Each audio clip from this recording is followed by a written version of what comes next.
ఎందుకు రా నువ్వు చెయ్యి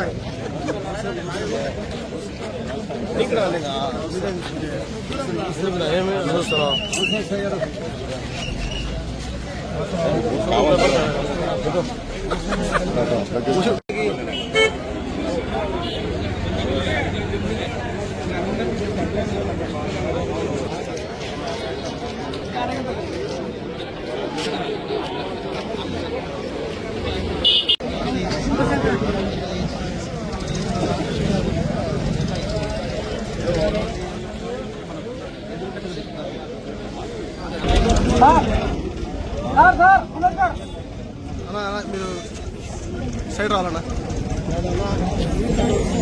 పూర్తిగా అడ్డం వస్తాను.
కన్న తల్లికి మంగళహారతులు గలగల గోదారి కదలి వస్తుంటేను విలవిలా కృష్ణమ్మ పరుగులుడుతుంటేను బంగారు పంటలే పండుతాయి వరహాల జమ్ములే దొర్లుతాయి మా తెలుగు తల్లికి మల్లెపూ దండ మా కన్న తల్లికి మంగళహారతులు.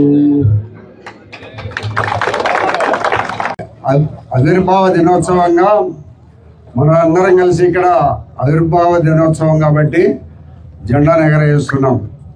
1982 మార్చి 29వ తారీఖున స్వర్గీయ నందమూరి తారక రామారావు గారు ఈరోజు పార్టీని స్థాపించడం జరిగింది.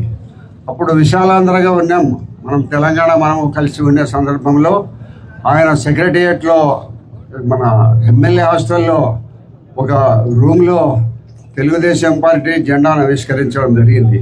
పార్టీని ఏర్పాటు చేసి జెండాను పలాని గుర్తుగా పలాని రకంగా ఉండాలని, పచ్చదనాన్ని ఎప్పుడు మనమందరం ఆహ్వానిస్తాం కాబట్టి పసుపచ్చ జెండాను ఆయన ఎన్నుకోవడం జరిగింది.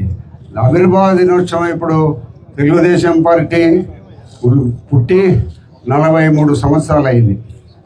43 సంవత్సరాలు అయిన సందర్భంగా ఆంధ్రప్రదేశ్ యావత్ తెలంగాణ కానీ మన ఆంధ్రప్రదేశ్ కానీ ఆవిర్భావ దినోత్సవాన్ని జరుపుకుంటున్నాం.